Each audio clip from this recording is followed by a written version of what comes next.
বৈষম্য বিরোধী আন্দোলনের শুরু থেকেই ছাত্র জনতার প্রতি মারমুখী ছিল পুলিশ। ৫ আগস্ট শেখ হাসিনা সরকার পতনের পর উল্টো পুলিশ হামলার শিকার হয়। থানায় হামলা চালিয়ে অস্ত্র লুট করে নিয়ে যায় দুর্বৃত্তরা। আগুনে পুড়িয়ে দেওয়া হয় গুরুত্বপূর্ণ নথি এবং মামলার আলামত। একে একে হামলা হতে থাকে দেশের অধিকাংশ থানায়। বন্ধ হয়ে যায় পুলিশের কার্যক্রম। নিহত হন ৪৩ জন সদস্য। শ্রীলঙ্কা আবারও রপ্তানিতে শীর্ষে।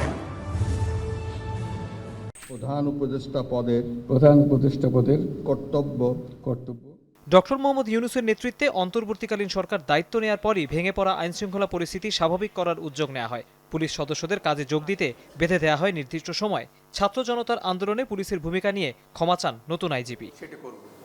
আমাদের কতিপয় উচ্চাভিলাষী অপেশাদার কর্মকর্তার কারণে এবং কর্মকৌশল প্রণয়নে বল প্রয়োগের যে আপনারা জানেন যে স্বীকৃত নীতিমালা রয়েছে, ইউজ অফ ফোর্স, যেখানে মানবাধিকারকে সর্বোচ্চ প্রাধান্য দেওয়া হয়, কর্মকৌশল গ্রহণে ব্যর্থতার কারণে আমাদের অনেক সহকর্মী আহত হয়েছেন, এমনকি অনেকে নিহত হয়েছেন। তবে শুরুতে কাজে যোগ দিতে রাজি হননি অনেক পুলিশ। পরে সরকারের সাথে কয়েক দফা আলোচনার পর কর্মবিরতি প্রত্যাহার করে নেন সদস্যরা। তবে আইনশৃঙ্খলা নিয়ন্ত্রণে এখনও পুলিশের খুব একটা তৎপরতা দেখা যাচ্ছে না। কাজে যোগ দেননি অনেক সিনিয়র কর্মকর্তাও। হামলা ও আগুনের ঘটনায় নষ্ট হয়েছে পুলিশের অসংখ্য গাড়ি ও ভবন।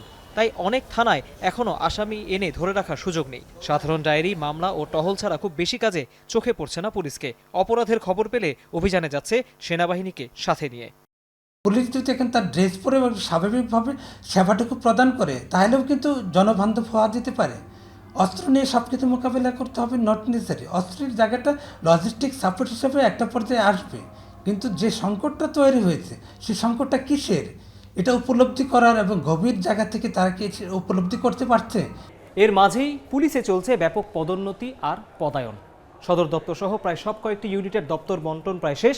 সরিয়ে দেওয়া হয়েছে ঢাকা মহানগর পুলিশের প্রায় সব থানার ওসি আর ডিসিদের। গত 7 দিনে প্রমোশন পেয়েছেন 103 জন কর্মকর্তা। আর এই পদোন্নতিতে অগ্রাধিকার পাচ্ছেন বিগত সরকারের আমলে যারা বঞ্চিত হয়েছিলেন তারা।